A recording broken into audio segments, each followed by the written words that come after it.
আস্তে আস্তে যাবে। হ্যাঁ আস্তে আস্তে যাবে।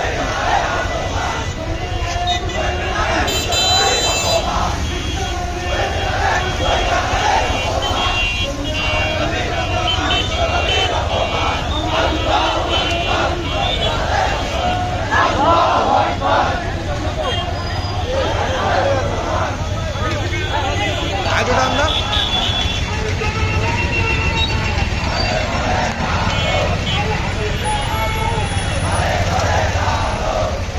একটুক্ষণ দাঁড়াও।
আপনারা কোথা থেকে দাঁড়িয়ে থাকেন, দেখছেন দাঁড়িয়ে থাকেন।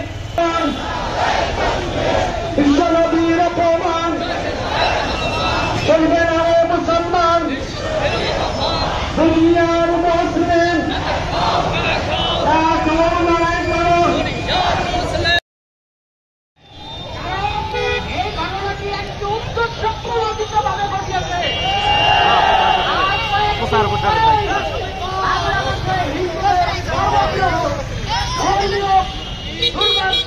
উত্থাপিত হবে এইটাই যেন মুসলমানেরা আঘাত করে একটি নিরক্ষা ষড়যন্ত্র বাস্তবায়নের অংশ হিসেবে ভারত এই পরিকল্পনা। আমরা বাংলাদেশ সরকারকে অনুরোধ জানাতে চাই, বাংলাদেশ সরকারের দূতাবাসের প্রধান ধারণাকে দেখে প্রধান নিন্দা জানানোর আহ্বান জানাচ্ছি। সেই সাথে আজকের উপস্থিত সংগ্রামী তৈরি দলকে আহ্বান করতে চাই, আসুন বিশ্বনবী সরকারের প্রতিবাদে শুধুমাত্র প্রতিবাদ সমাবেশ মিছিল করলে হবে না, আমাদের ব্যক্তি পরিবার